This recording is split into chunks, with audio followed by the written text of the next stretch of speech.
ingeniero, se presenta el grupo número 2 con el tema de motor Brayton. Mi grupo está conformado por mi persona Caterina Elena Carite Razaz, William Franz Gisbert Ticona, Javier Olivet Colque Calcina, Toño Quenta Mendoza. Comenzando con el tema del motor Brayton, la definición. El motor Brayton es un tipo de motor térmico basado en el ciclo Brayton, que describe el funcionamiento de turbinas de gas y motores de reacción. El ciclo de Brayton es un ciclo termodinámico que consta de 4 procesos principales: compresión isentrópica. El aire es comprimido en un compresor, aumentando su presión y temperatura. Combustión a presión constante. El aire comprimido se mezcla con combustible y se quema en una cámara de combustión, produciendo gases calientes de alta energía. Expansión isentrópica. Los gases calientes se expanden a través de una turbina, produciendo trabajo útil en motores de reacción. Esta expansión también genera empuje. Rechazo de calor a presión constante. Los gases residuales se expulsan al ambiente completando el ciclo. En el desarrollo tenemos que en el ciclo Brayton, como en la mayoría de los ciclos termodinámicos, es necesario distinguir el ciclo termodinámico en sí mismo de su aplicación tecnológica. El motor Brayton es utilizado en diversas aplicaciones, incluyendo aviones, plantas de energía y aplicaciones industriales. Sus ventajas incluyen alta eficiencia, relación potencia-peso favorable y capacidad de operar con diversos combustibles. El esbozo de la patente de Barber. El ciclo Brayton aparece por primera vez asociado a la patente de una máquina de gas del inventor inglés John Barber en 1791. Formalmente el motor de Barber podría ser clasificado como de flujo discontinuo, si bien su rudimentario sistema de compresión, incapaz de alcanzar siquiera las 2 atmósferas de presión, y las elevadísimas pérdidas de calor asociadas al sistema de calentamiento, así como las complicaciones asociadas al emplear aire en vez de vapor de agua, hicieron que el motor fracasara estrepitosamente frente a la mucho más eficaz máquina de vapor de James Watt. Del mismo modo en que ocurrió con otros motores de la época, como el motor Starline, la idea de Barber cayó en el olvido. Gracias, y le paso la palabra a mi compañera. Relaciones matemáticas en los motores Brayton. El motor Brayton se rige bajo los principios del ciclo Brayton, el cual es un ciclo termodinámico que consta de 4 etapas principales. La primera etapa es la compresión adiabática.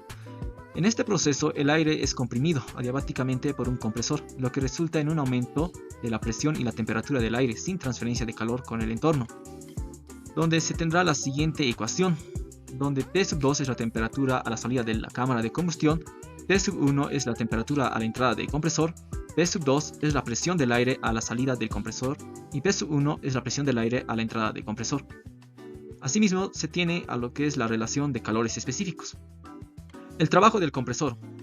Durante el proceso de compresión adiabática de 1 a 2, el compresor realiza trabajo sobre el aire para aumentar su presión y temperatura. El trabajo del compresor se calcula como el área bajo la curva del diagrama de presión-volumen del proceso de compresión. La ecuación para el trabajo del compresor será la siguiente. Para un gas ideal en un proceso adiabático, el trabajo del compresor se puede expresar en términos de temperatura al inicio y al final del proceso y de la relación de calores específicos, teniendo así la siguiente relación, donde el trabajo realizado por el compresor será igual al calor específico a presión constante por la diferencia de la temperatura del aire a la salida del compresor y la temperatura del aire a la entrada del compresor. Así también se podrá expresar el trabajo realizado por el compresor en términos de la entalpía, donde H2 es la entalpía del aire a la salida del compresor y H1 es la entalpía del aire a la entrada del compresor. El siguiente proceso a considerar es la adición de calor isobárico. Durante este proceso, el aire a alta presión y temperatura experimenta una adición de calor a presión constante en la cámara de combustión. Aquí el calor se transfiere al aire desde una fuente externa, lo que aumenta su temperatura. La relación matemática para este proceso es la siguiente.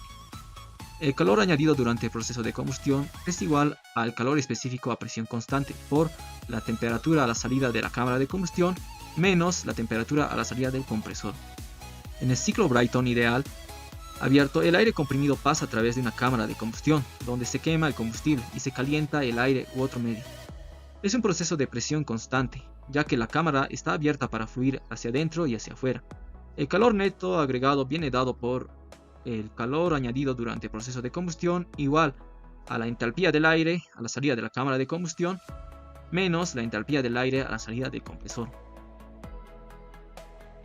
En esta etapa, el aire caliente y comprimido se expande adiabáticamente a través de una turbina, lo que resulta en una disminución de la temperatura y la presión. Las relaciones matemáticas para este proceso son similares a la compresión adiabática, pero con una relación de presiones inversas. De este modo se tendrá la siguiente relación, donde T3 y P3 son las temperaturas y presión al inicio del proceso respectivamente. T4 y P4 son la temperatura y presión al final del proceso respectivamente. Durante este proceso, el gas comprimido y calentado se expande adiabáticamente desde el estado 3 al estado 4 en una turbina. El gas funciona en los alrededores y pierde una cantidad de energía interna igual al trabajo que abandona el sistema. El trabajo realizado por la turbina viene dada por las siguientes ecuaciones, las cuales se expresan tanto en términos de la temperatura y términos de la enthalpía. El rechazo de calor a presión constante. En esta etapa final, el aire a baja temperatura y presión rechaza calor a presión constante al entorno, generalmente a través de un intercambiador de calor. La temperatura del gas de trabajo cae del punto 4 al punto 1. De este modo obtendremos la siguiente ecuación, donde el calor rechazado durante la expulsión será igual al calor específico a presión constante, por la diferencia de la temperatura a la salida de la turbina y la temperatura a la entrada del compresor. Asimismo, la anterior ecuación se puede expresar en términos de la entalpía, donde el calor rechazado durante la expulsión será igual a la entalpía a la salida de la turbina menos la entalpía a la entrada del compresor. El trabajo neto producido por el ciclo Brayton es la diferencia entre el trabajo producido por la turbina y el trabajo consumido por el compresor, la cual se expresa bajo la siguiente ecuación. Sustituyendo las expresiones de trabajos del compresor y turbina en función a la temperatura y función a la entalpía, se podrá obtener las siguientes ecuaciones, las cuales ambas expresan el trabajo neto. La eficiencia en un motor Brayton. Se debe considerar que para cualquier máquina térmica, la eficiencia se ve expresada bajo la siguiente ecuación, donde eficiencia es igual al trabajo neto realizado por la máquina sobre energía calorífica aportada o inicial. Así también debemos recordar que el primer principio de termodinámica nos indica que el cambio de la energía interna del gas será igual al calor neto aportado a un gas menos el trabajo neto. Pero en un ciclo Brayton completo, la variación de la energía interna es nula, por lo que se tiene que el calor neto aportado en el ciclo es igual al trabajo neto realizado, teniendo así la siguiente ecuación, donde el trabajo neto será igual al calor de entrada más el calor de salida. Con esta ecuación, reemplazada en esta ecuación, se podrá obtener la eficiencia en términos del calor.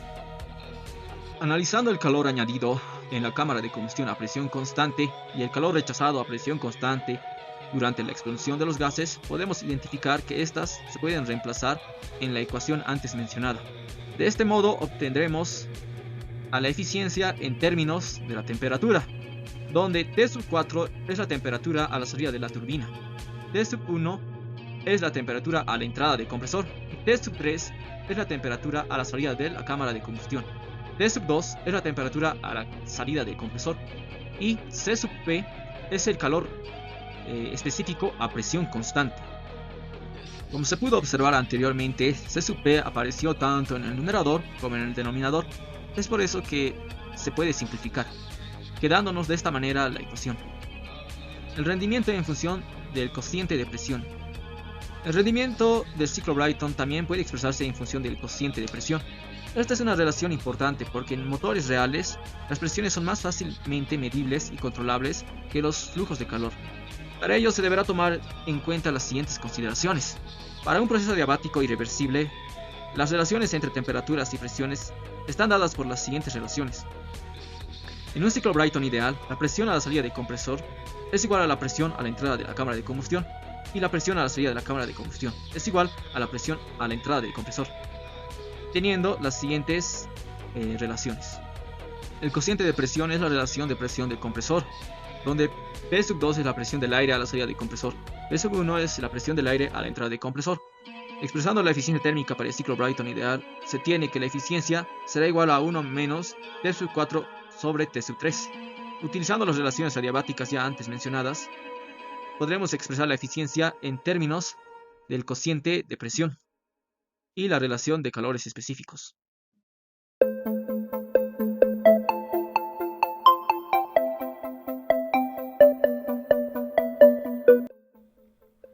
Ahora se hablará sobre las diferentes aplicaciones de las turbinas de gas en la industria moderna y cómo el ciclo Brayton sigue siendo relevante en la actualidad. Empecemos con las turbinas de gas aeronáuticas. Las turbinas de gas aeronáuticas son fundamentales en la aviación moderna, ya que son utilizadas en motores a reacción y turbohélices. Estos motores proporcionan la potencia necesaria para el despegue, vuelo y aterrizaje de los aviones. Como se ve en la imagen, constituyen de los 4 tiempos de un motor convencional, como lo es la admisión, compresión, combustión y escape. Está constituido de la entrada de aire, cámaras de combustión y la turbina. ¿Y qué hay de las turbinas de gas industriales? Pues las turbinas de gas industriales se utilizan principalmente en la generación de energía y en procesos industriales. Pueden generar electricidad de manera eficiente y flexible, lo cual es esencial para suplir la demanda energética fluctuante. Además, en aplicaciones de cogeneración, las turbinas de gas pueden aprovechar el calor residual para procesos industriales, mejorando así aún más la eficiencia. Pasemos ahora con las turbinas de gas en vehículos y trenes. ¿Cómo se utilizan aquí? Pues bueno, vemos que las turbinas de gas en vehículos y trenes son menos comunes, pero tienen aplicaciones interesantes. En los trenes, por ejemplo, fueron utilizados para proporcionar una fuente de energía alterna, especialmente en áreas donde la electrificación es difícil o costosa. Y en vehículos, aunque no son tan comunes en automóviles comerciales, se han utilizado en prototipos de vehículos militares por su alta potencia y capacidad de operar con diferentes tipos de combustibles. Las turbinas de gas marinas se utilizan en buques de guerra, cruceros y otros grandes barcos. Proporcionan una potencia alta y fiable, lo que es esencial para la navegación y maniobrabilidad en el mar. Además, su capacidad para operar de manera continua y eficiente hace que sean ideales para largas travesías. Estos pueden ser motores de ciclo combinado o sistemas de propulsión eléctrica. ¿Cómo se utilizan las turbinas de gas en aplicaciones espaciales? Pues bueno, las turbinas de gas juegan un papel crucial en sistemas de energía y propulsión de las naves espaciales. Su capacidad para operar en condiciones extremas y proporcionar energía constante es vital para las misiones espaciales prolongadas. Además, los aviones en materiales de diseño han permitido mejorar su rendimiento en el entorno espacial. Para concluir con esta parte, hablemos sobre el ciclo Brayton y su importancia en la actualidad. Pues el ciclo Brayton es la base del funcionamiento de las turbinas de gas modernas. Consiste en la compresión de aire, la combustión de la expansión de gases para generar trabajo. A lo largo de los años, las mejoras de la eficiencia de compresores y turbinas, así como los materiales utilizados, han mantenido el ciclo Brayton como una tecnología relevante y en constante evolución. Hoy en día sigue siendo esencial para aplicaciones aeronáuticas, industriales, marinas y espaciales. Ahora continuemos con el ejemplo aplicativo.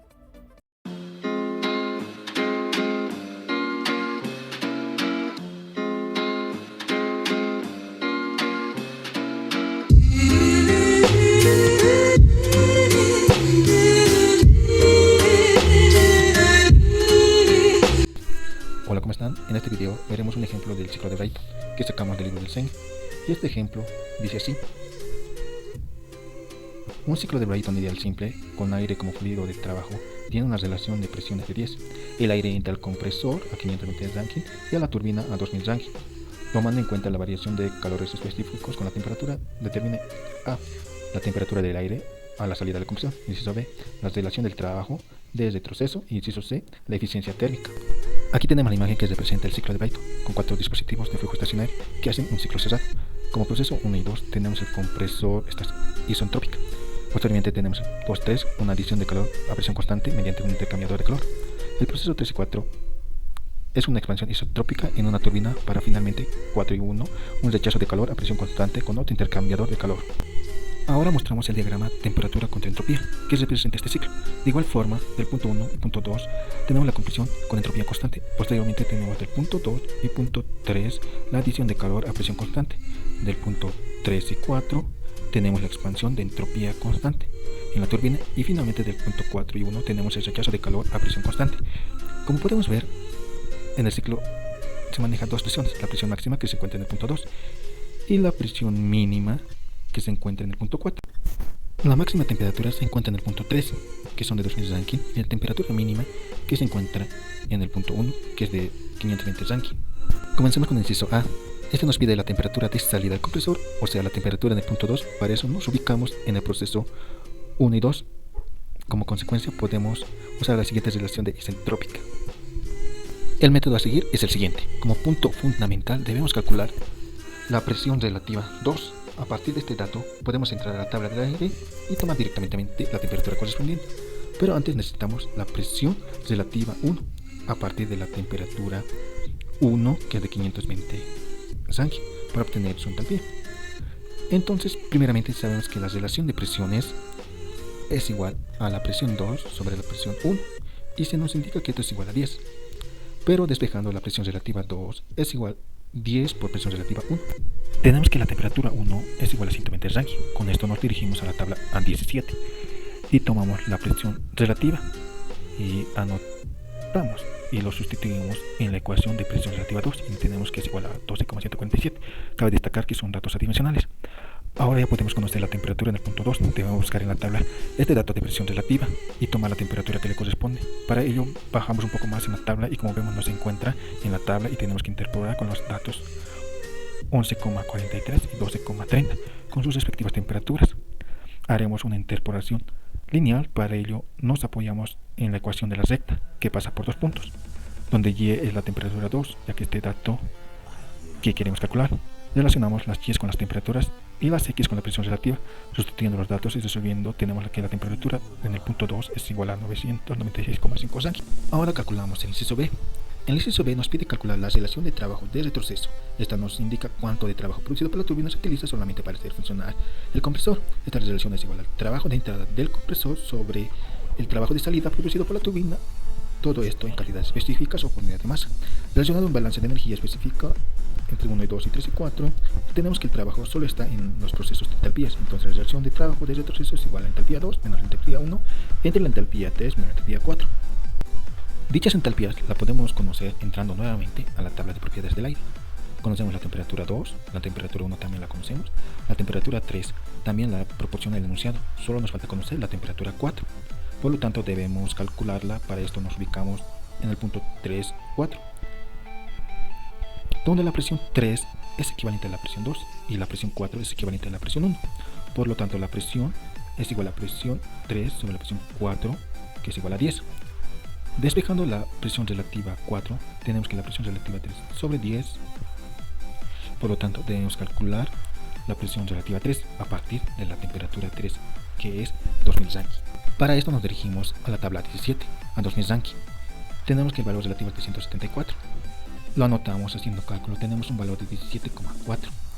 Ahora buscamos esos datos en la tabla y como vemos nuevamente tenemos que interpolar con los datos que se muestran. Nuevamente tomamos las Y con las temperaturas y las X con las presiones relativas. Sustituyendo tenemos un valor de 1099,31 Rankine. Ahora anotamos las temperaturas restantes a partir de las tablas. Tomamos las entalpías correspondientes para cada temperatura. Aquí tenemos que interpolar nuevamente para entalpía 4 y entalpía 2.